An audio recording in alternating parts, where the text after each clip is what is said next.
Friends, இன்னைக்கு சனி பிரதோஷம். ஷர்வா துருவ கூட்டிட்டு கோயிலுக்கு வந்திருந்தேன். எப்பவுமே நம்ம சாமி கும்பிடுறத விட, குழந்தைங்க சாமி கும்பிடுறத பார்க்கவே அவ்வளோ அழகா இருக்கு. ஷர்வா சாமி கும்பிட்டத பார்த்தோன்னே, சின்ன வயசுல என் தம்பிங்க சாமி கும்பிட்டது தான் எனக்கு ஞாபகம் வந்துருச்சு. அவனுங்க 2 பேருமே அப்படிதான் அழகா சாமி கும்பிடுவானுங்க. பார்க்கவே அவ்வளோ அழகா இருக்கும். இன்னைக்கு ஃபுல்லா எப்படா கோயிலுக்கு போவோம், எப்படா கோயிலுக்கு போவோன்னு இருந்து, ஃபைனலா கோயிலுக்கு போய் சாமிய பார்த்தோனமே ரொம்பவே ஹேப்பியா இருக்கு. சூப்பரா சாமி கும்பிட்டுட்டு, ஷர்வா ஏதாச்சும் சாட் ஐட்டம் சாப்பிட்லான்னு சொல்லியிருந்தான். ஸோ, அதனால கடைக்கு கூட்டு போயிருந்தேன். ஷர்வாக்கு கடைக்கு கூட்டு வந்தோனமே ரொம்ப ஹேப்பி ஆயிடுச்சு. துரு பஃப் வேணும்னு சொல்லியிருந்தான். பஃப் எடுத்து சாப்பிட்டுட்டு துரு சூப்பர்ன்னு சொல்கிறதே பார்க்கவே அவ்வளோ அழகாக இருக்கும். ஷர்வாக்கு கார்ன் சீஸ் டோஸ்ட் வாங்கி கொடுத்துருந்தேன். அவனுக்கு எப்போவுமே அதான் பிடிக்கும். முந்திலாம் சாப்பிட மாட்டான். இப்போல்லாம் வந்து மைனஸ் சாஸில் டிப் பண்ணி சாப்பிட்றதுக்கு அவனுக்கு ரொம்பவே பிடிச்சிருக்கு.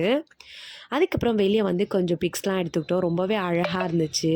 ஃபைனலாக எனக்கு பிடிச்ச காக்கரா சாண்ட்விச் வாங்கிட்டு வீட்டுக்கு வந்தாச்சு. இன்றைக்கி டேவே ரொம்ப சூப்பராக போச்சு.